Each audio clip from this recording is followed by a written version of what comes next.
Hola Rodrigo, ¿cómo estás? Muy bienvenido a la Liga de la Ciencia. Hola, ¿qué tal? Muchísimas gracias por la invitación. Saludos desde la ciudad de Santa Fe. Rodrigo, a mí me parece fascinante que algo que se llama neurociencia computacional pueda contribuir al estudio del autismo. Y para empezar a tratar de entender este tema, ¿nos puedes contar qué es la neurociencia computacional? Bueno, la neurociencia computacional es una rama de la neurociencia que trata de entender justamente cómo nuestro cerebro procesa la información. Nosotros todo el tiempo tenemos que estar procesando información que llega a través de nuestros sentidos, combinándola con nuestra experiencia previa, con el conocimiento que ya tenemos en el cerebro, para poder operar en el mundo y movernos, ¿no?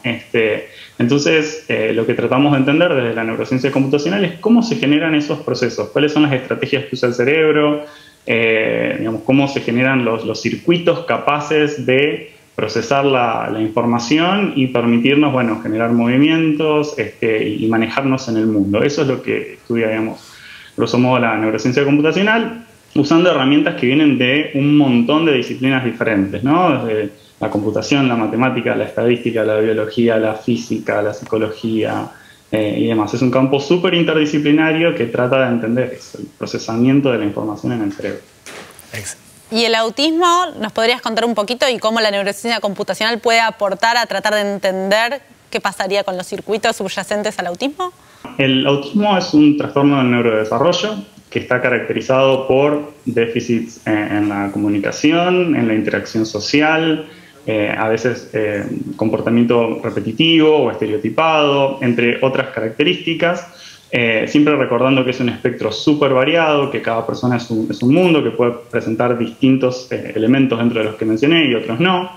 A lo largo de los años se han observado diferencias a nivel de la percepción, es decir, cómo las personas del espectro autista perciben el mundo, cómo procesan los estímulos, por ejemplo, visuales o auditivos. Todos hemos escuchado hablar normalmente cuando llegan las fiestas a fin de año, que nos dicen, por favor, evitar la pirotecnia. Hay chicos del espectro que son muy sensibles a estímulos fuertes. Entonces, en este trabajo en particular nos centramos justamente en aspectos perceptuales del autismo. Cómo se produce esa combinación de información entre la información sensorial y la experiencia previa, tratando de entender las diferencias que se observan en el espectro, relacionando lo que es la percepción con diferencias que se han observado desde el punto de vista fisiológico. Es decir, cambios que se han observado en el cerebro, en particular algo que se llaman mecanismos de inhibición. Nosotros podemos dividir las neuronas que tenemos en el cerebro en neuronas excitatorias o neuronas inhibitorias, según, las neuronas excitatorias son aquellas que cuando se activan tienden a hacer activar más a las demás neuronas a las que están conectadas. Las neuronas inhibitorias, cuando se activan, tienden a apagar la actividad de las demás neuronas con las que se conectan. Y en el cerebro todo el tiempo tenemos un sistema de contrapesos muy delicado entre esos dos mecanismos de excitación y de inhibición. Y lo que se ha observado es que en el caso del autismo hay un pequeño desbalance entre esos dos mecanismos y eso podría estar afectando la percepción, entre muchas otras cosas. Otra de las cosas que se observan es que en la población del espectro hay 25 veces más probabilidad de encontrar epilepsia, por ejemplo, que en la población general. Entonces, bueno, esto tiene un montón de consecuencias. En este caso estamos estudiando cómo ese desbalance afecta la percepción. ¿Ese desbalance cómo es que se vio? ¿Se vio a través de neuroimágenes? ¿Cómo se sabe este desbalance que hay en algunas personas del espectro autista entre neuronas excitatorias e inhibitorias? Bueno, eso se observa de distintas maneras. En el caso de seres humanos, muchas veces lo que se hace es diseñar tareas en las cuales sabemos que la inhibición juega un rol importante. Por ejemplo, estímulos biestables, donde dos cosas compiten en la percepción, entonces uno lo mide de manera muy indirecta porque es difícil hacer experimentos fisiológicos en personas, por supuesto. Algo puede verse de forma más global o con menos resolución con neuroimágenes, pero después, aparte, esto se apoya mucho en experimentos que se hacen en modelos animales, en donde sí se puede observar que, por ejemplo, induciendo un déficit inhibitorio aparecen características similares a las que se observan en autismo. ¿En qué animales? Se puede medir la concentración de algunos neurotransmisores. Claro. ¿En qué animales? En general se usan ratones para autismo. Ah, ratones. Mira, qué interesante, ¿no? Que o sea, algo así como ratones que tienen un comportamiento que es típico de los humanos en el espectro autista. Sí, son modelos animales. Sí. Claro. Y lo que ustedes hacen, a mí la verdad que me parece fascinante, a ver si entiendo, es utilizar modelos computacionales, o sea, decirle a una computadora, simula que hay capas de neuronas y simulemos condiciones donde estas neuronas inhibitorias funcionan distinto que en las personas neurotípicas y se fijan cómo los inputs dan distintos outputs, ¿algo así? Exactamente. Yo venía trabajando en mi trabajo de postdoc con una serie de modelos que se generan a partir de inteligencia artificial que buscan resolver tareas de la percepción visual, pero que al mismo tiempo se comportan de forma muy similar a cómo se comporta una partecita del cerebro, en este caso la corteza visual primaria, que procesa a nivel más bajo los estímulos visuales. Y entonces, teniendo esta herramienta que por un lado digamos, percibe, ¿no? Y por el otro lado se comporta a nivel neuronal muy parecido a cómo se comporta un pedacito del cerebro, nos resultaba un banco de pruebas espectacular para ir a probar distintas hipótesis. En este caso, ¿qué pasa si voy y en ese modelo genero este déficit inhibitorio? ¿Qué pasa a nivel de la percepción? Y bueno, justamente lo que vimos es que cuando agarramos este modelo y generamos un déficit inhibitorio debilitando las conexiones recurrentes de inhibición que había en la red, de repente el modelo empieza a percibir el mundo de forma muy similar a lo que se ha descrito en teorías de autismo, que dicen que se pesan un poco de más los estímulos sensoriales y de menos la experiencia previa. Eso hace que uno sea, digamos, más sensible, por ejemplo, a los estímulos. Y bueno, veíamos exactamente eso, pero yendo desde una perturbación tipo fisiológica, ¿no? Llegábamos a algo de la percepción. Porque, Rodrigo... No solamente eso, sino que... Sí.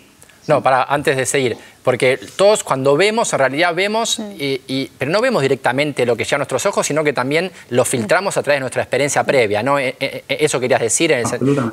Ok, está. Entonces, y en el autismo se ha observado que muchas personas dentro del espectro no tienen tanto ese filtro, digamos. ¿Digo bien si digo eso? Esa combinación, digamos, o sea, la estadística nos da una receta de cómo tiene que darse esa combinación entre experiencia previa y los estímulos para que la percepción se dé de manera óptima en el sentido de, en promedio, equivocarnos lo menos posible. Perfecto. Si uno, en vez de usar esas relaciones óptimas, digamos, genera un desbalance ahí y pesa un poco de más los estímulos, entonces aparecen estas características, digamos, para dar, digamos, a lo mejor un ejemplo de la vida cotidiana que todos tengamos como familiar. Si yo a la noche necesito ir al baño, con muy poquita luz que haya en el ambiente, integrando esa poquita información que me llega de los sentidos con mi experiencia previa del cuarto y demás, me puedo manejar sin ningún tipo de problemas. Ahora, si vino alguien y me corrió los muebles mientras estaba la luz apagada, me voy a dar un porrazo terrible, ¿no? Claro, claro. Todo el tiempo necesitamos combinar información que nos llega de los sentidos con lo que ya sabemos. Perfecto. Entonces es un proceso central para la percepción. Bien. Creemos que vemos exactamente lo que está ahí afuera, pero en realidad siempre lo que percibimos es una combinación de lo que está ahí afuera y de nuestro conocimiento previo. Perfecto. ¿Y cómo este estudio hecho con redes neuronales, hecho con simulaciones computacionales, puede aportar quizás a terapias o a entender más la fisiología? Lo que nosotros venimos a hacer acá es tender un puente, empezar a conectar, digamos, el autismo se estudia desde niveles muy variados, desde la genética, desde la biología, la fisiología, desde la psicología y demás. Y es como un gran enigma por ahora, ¿no? Es un espectro súper variado, muy heterogéneo. Entonces es fundamental empezar a, tender puentes entre estos distintos mundos, hacer que las comunidades hablen más, ¿no? Y este tipo de trabajos permiten eso, ser un disparador, un punto de partida para decir, bueno, ahora tenemos estos modelos que sirven como banco de pruebas de hipótesis, podemos empezar a usarlo para generar nuevas hipótesis que después podemos ir a testear en experimentos que normalmente son muy difíciles de hacer o muy costosos. Entonces, tener la posibilidad de probar primero hipótesis en una computadora es muy útil. Y en particular creo que hay una gran oportunidad a futuro con la inteligencia artificial de desarrollar estrategias terapéuticas personalizadas que justamente hagan uso del modelado para poder diseñar en el caso de cada persona, de cada sujeto, digamos, programas para el aprendizaje y demás que se vayan adaptando y que vayan aprendiendo de las necesidades de cada persona. Hay una gran diversidad en la población, entonces, bueno, esto me parece central y tener este tipo de herramientas que hagan estos procesos de modelado me parece que pueden ayudar a algún día poder contar con este tipo de estrategias personalizadas. Es fascinante, Rodrigo. Y te hago una pregunta. ¿Están pensando en aplicar este mismo mecanismo de simulación, digamos, en otras patologías, como, no sé, la esquizofrenia, ponerle, o algún otro?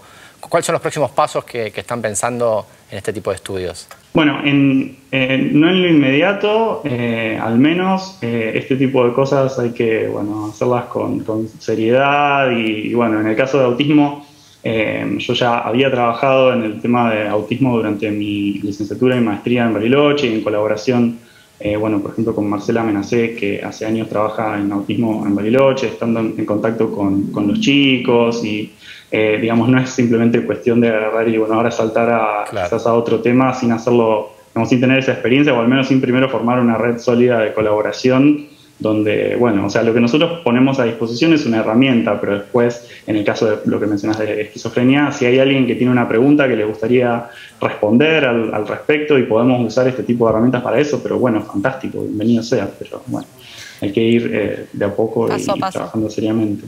Bueno, Rodrigo, la verdad que es fascinante todo lo que nos contás desde tu trayectoria y ver cómo la trayectoria humana se une a una trayectoria científica me parece increíble, así que muchísimas gracias. Lamentablemente tenemos que cortar acá esta clase magistral, pero seguramente seguirá otro día. Bueno, muchísimas gracias a ustedes por la invitación, realmente un gustazo poder charlar y contarles un poco de lo que estamos haciendo acá desde Santa Fe y con la gente de Bariloche también. Muchas gracias, además clarísimo, un tema súper complejo y lo explicaste súper bien, pero bueno, ya charlaremos en otra oportunidad. Nosotros nos vamos a un corte y enseguida volvemos con la Liga de la Ciencia en la pantalla de la televisión pública. Ya venimos. Es beta, la Liga de la Ciencia. Hay un portal, hay un sitio, hay un canal donde el conocimiento toma la palabra. Todo Ciencia. Todociencia.com.ar. Mucho más que noticias científicas.